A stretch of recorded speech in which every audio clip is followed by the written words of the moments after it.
Hai co-friend, di sini ada soal. Ada reaksi kesetimbangan.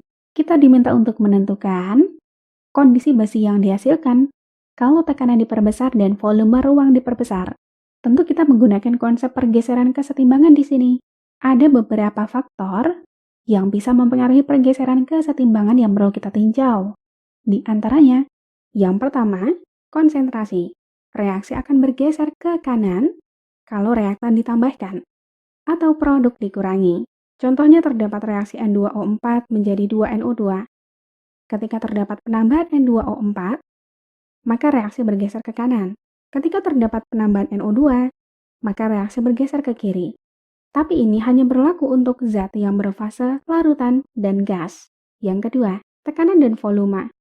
Kalau tekanan sistem diperbesar, yang artinya volumenya diperkecil, maka kesetimbangan akan bergeser ke arah jumlah mol gas yang lebih kecil. Kalau tekanan sistem diperkecil, yaitu volumenya diperbesar, maka kesetimbangan akan bergeser ke arah jumlah mol gas yang lebih besar. Contohnya N2 plus 3H2 menjadi 2NH3. Tekanan ini hanya berlaku untuk zat yang berfase gas. Di sini fasenya gas semua. Kalau kita lihat dalam koefisiennya, di sebelah kiri jumlahnya 4, di kanan 2. Maka ketika tekanannya diperbesar, akan bergeser ke jumlah mol gas yang lebih kecil yaitu ke kanan. Ketika tekanannya diperkecil, bergeser ke jumlah mol yang lebih besar, yaitu ke kiri. Kemudian yang ketiga, temperatur.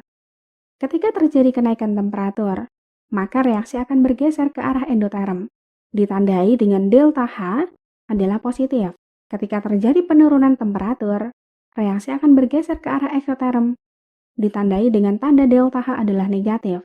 Contohnya, ketika kita punya reaksi dengan perubahan entalpi standar reaksinya min 46,19 kJ.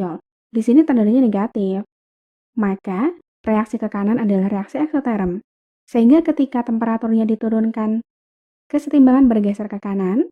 Ketika temperaturnya dinaikkan, kesetimbangan bergeser ke kiri.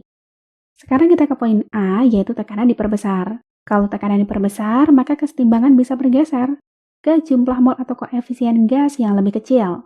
Ingat, yang berpengaruh di sini hanya fase gas, yaitu sebelah kiri adalah CO dan sebelah kanan adalah CO2. Ternyata, koefisien yang berfase gas jumlahnya sama di kiri dan kanan. Karena sama jumlahnya, maka kesetimbangan tidak bergeser. Sehingga besi yang ada di produk di sini yang dihasilkan tetap tidak berubah. Kemudian yang B, volume ruangan diperbesar. Ketika volume ruang diperbesar, maka akan berpengaruh terhadap fase gas saja. Karena ketika ruang diperbesar, konsentrasi fase akuos tidak akan berubah. Kecuali ketika volume yang diubah adalah volume pelarut atau diencerkan, maka akan berpengaruh. Ketika volume ruang diperbesar, maka kesetimbangan bergeser ke jumlah mol atau koefisien gas yang lebih besar. Seperti pada poin A, ternyata fase gas, koefisien di sebelah kiri dan kanannya sama, maka kesetimbangan tidak bergeser, sehingga besi yang dihasilkan pun juga tetap. Ini kesimpulan poin B. Terima kasih, sampai jumpa di pertanyaan selanjutnya.